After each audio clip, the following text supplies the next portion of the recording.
Welcome once again.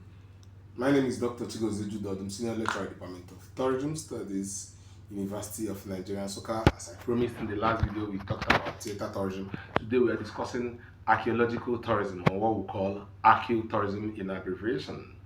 Archaeological tourism is all about visiting places of archaeological importance. It's easier for people to go to different places, but here the interest of the visitor, traveler, or tourist is about places with archaeological relevance, museum, ruins, places of ancient historical interest. We have a lot of archaeotourism sites in Africa and beyond. But the interest here is down to Africa.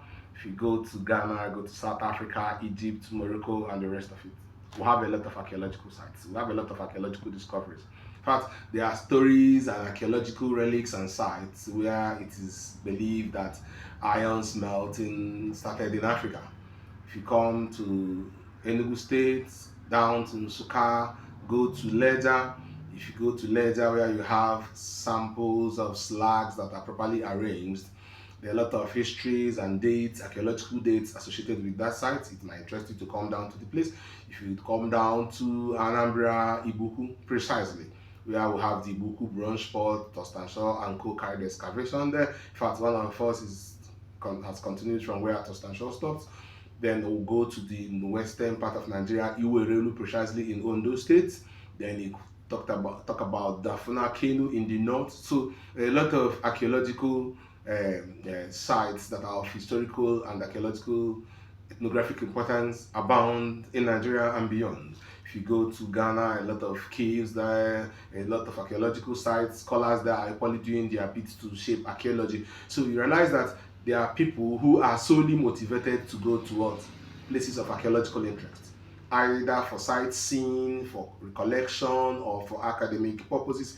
Beyond people like us who are into the academic environment, who are into scholarship, who might go there to document, write, assess, or do what not, any form of academic exploration can be carried out there. But you have people who maybe for sheer interest in their history. For instance, people can travel all the way from US, Canada, UK to come to Igbo land to try to see firsthand a town called Ibuku. Ibuku is located in Anambra State. There's a museum in Ibuku. There are not just one but two museums. So there you can get knowledge about what? The archaeological relics of the town, especially the Ibuku bronze pot that was dated 9th century AD. Now, whether we believe the date or not is left for you to go there, but the point is you have coming to this destination solely for what? For the archaeological values.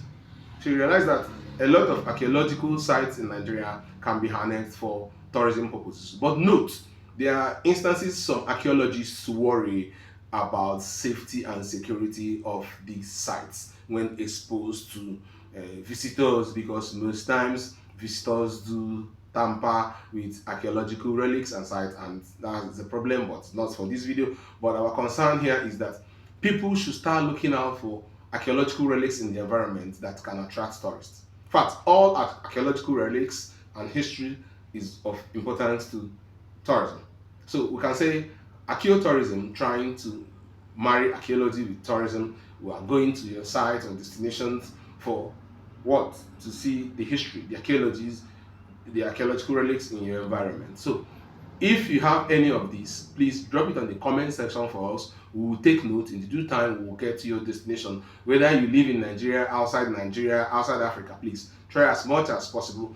Drop any archaeological sites you feel is open for tourists to come. We will come there to do one or two things. While you proceed on that, please subscribe, like, and share my channel to encourage me in what I'm doing, because this is a long life project. So beyond that, so down to Nigeria, I think it's time tourism professionals and archaeologists come together to design a well-accepted archaeotourism platform that they will use in pushing archaeotourism in Nigeria. Because when we will start being elitist about some of these things because of the nature of archaeology,